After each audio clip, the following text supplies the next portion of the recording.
And now the moment you've all been waiting for. It's time to do another book-to-movie comparison. On the chopping block today, we have Death Comes to Pemberley by P.D. James. I don't know how recently the miniseries adaptation was actually filmed. I only saw it a couple of weeks ago. I did have some issues. I did. Usually, I really love BBC's adaptations of things, especially period pieces, like, well, Pride and Prejudice for one, North and South for another. I really adored Cranford. Love, love, love BBC's adaptations. This one had problems. First, I want to talk about what I did really like about the adaptation. So, Death Comes to Pemberley is a murder mystery, and someone obviously is killed. George Wickham is the suspected murderer. One thing that I really loved about this adaptation was how the mystery was handled. When you think, murder mystery plus Pride and Prejudice, you're thinking, oh my gosh, Elizabeth and Darcy are gonna go like all sleuth on this, and they're gonna be going around looking for clues, and they're going to be investigating, right? Or at least Elizabeth is, because she seems like the kind of person who would investigate these things, right? You've got this picture in your head of Darcy and Elizabeth wandering around trying to solve the murder that has taken place on their property, right? Right? Is that not an awesome picture in your head? Well, get it out of your head, because that is not what Death Comes to Pemberley basically is. It is a very passive narration.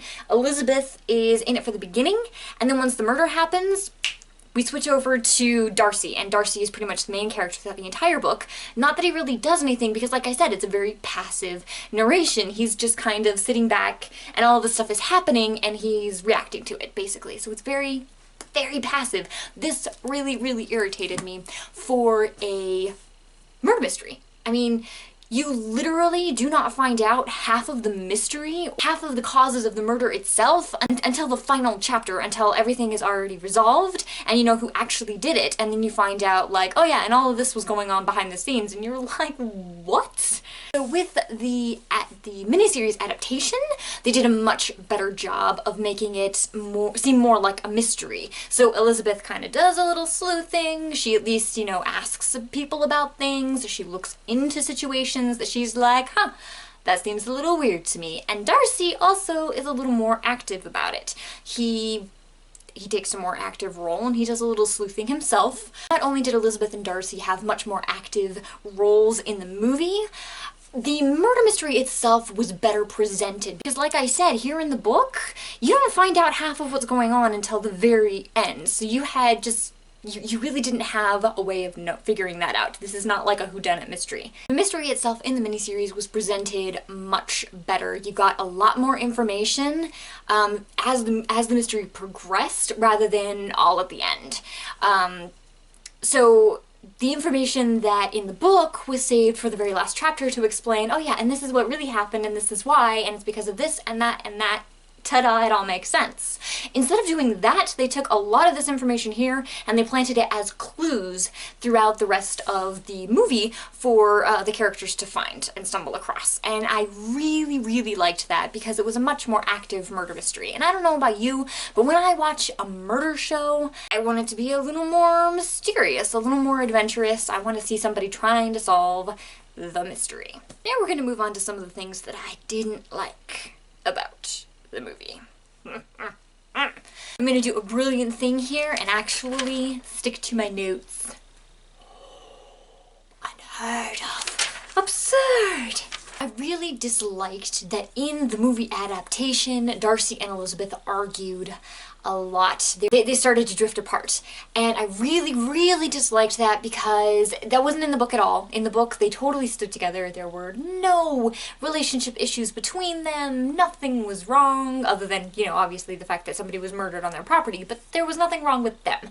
They were solid. And I think that's kind of what people would expect from, the protagonists of Pride and Prejudice. I mean, after everything that they went through, you think that they're going to stand together, and so that really did irritate me. I felt like when they did the adaptation from the book. They were like, okay, this is good, we got murder and everything, but I think that we really need to have some relationship issues here between Darcy and Elizabeth, because apparently some people think that you really can't have a story that doesn't have relationship issues. I'm totally against that, because I believe that you can have a good story and not have it revolve to any extent around any kind of romantic relationship issue, especially with a couple who's been married for what, 10 or so years that have had no issues up to then? Even in the miniseries adaptation, at the very beginning, you can see that they've got a really good life and that they have a happy marriage and there are no issues there.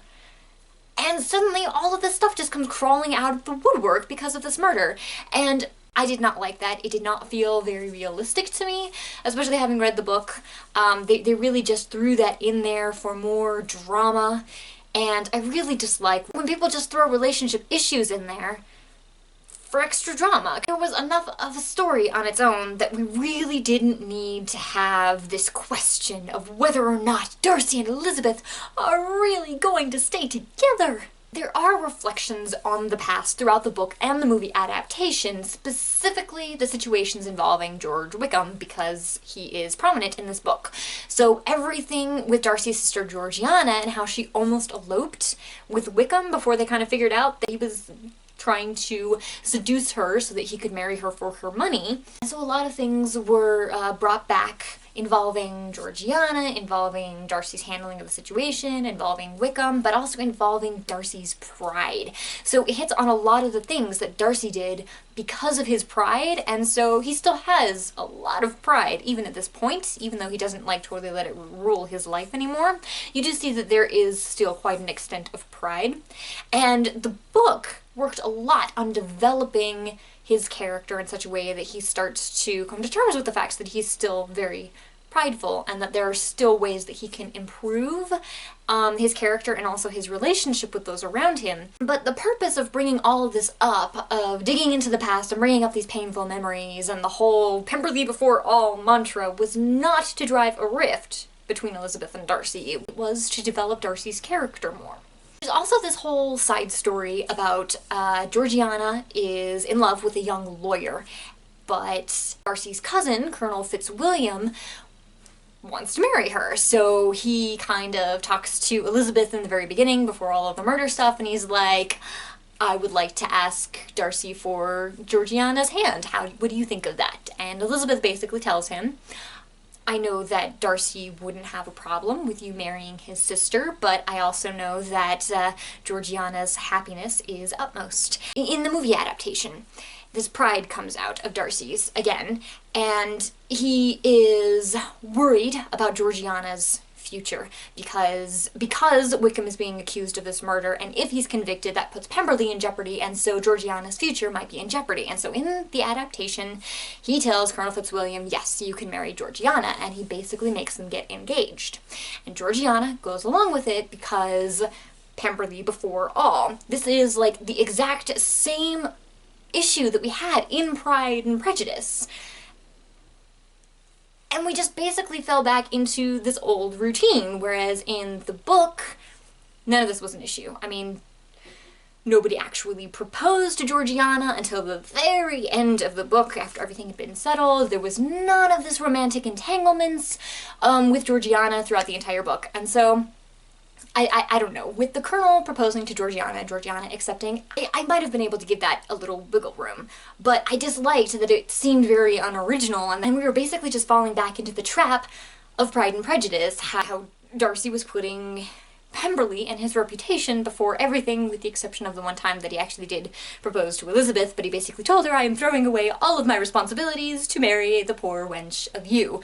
And we just, in the movie adaptation, they fell back into that trapping. And so Georgiana, because Pemberley is the most important thing, and because the Darcys always need to stand by their responsibilities, accepts, even though, you know, she's completely heartbroken because she's in love with the young lawyer. So, I could see how they would want to do that. If they had just done that and not brought up the whole argument and coldness between Darcy and Elizabeth, I would have been okay with that. I didn't love this plot twist, but if it had just been this and not also that, I would have been okay with it.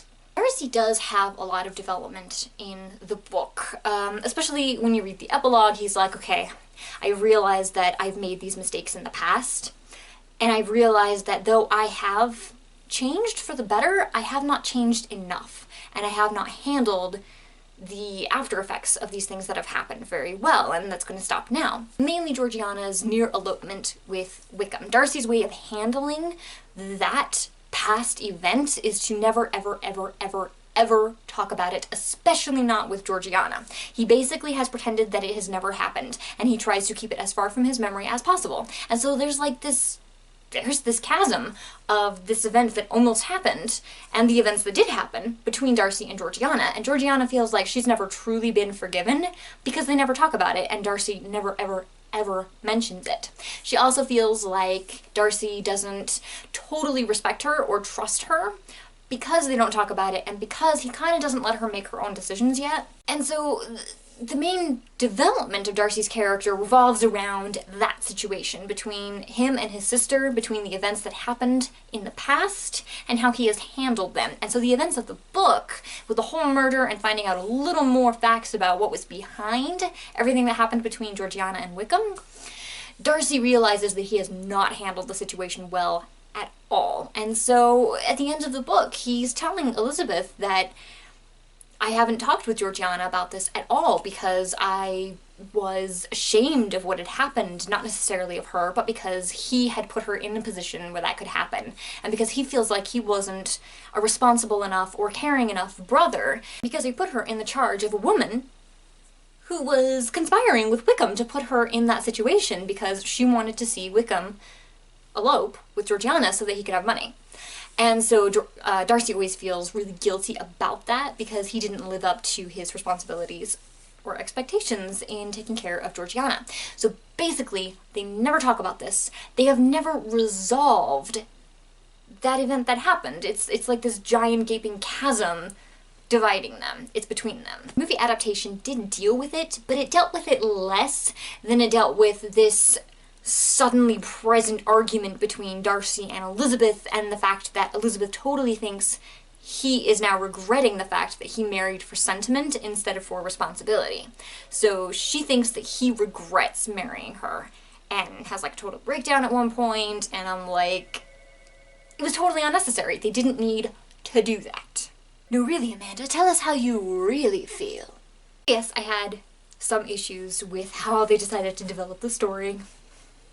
All in all, it was a pretty good adaptation. I mean, I think that they went overboard with the emotional and relationship romantic turmoil. I really did like all of the actors that were in here. I thought they were all really good, and that's something the BBC does excel at, especially in their big productions. Just two more things that I wanted to mention. I have never liked Lydia quite as much as I did like her in toward the end of the adaptation. Lydia has always irks me. But there is a scene in the movie, and this is a spoiler, so if you haven't seen the movie.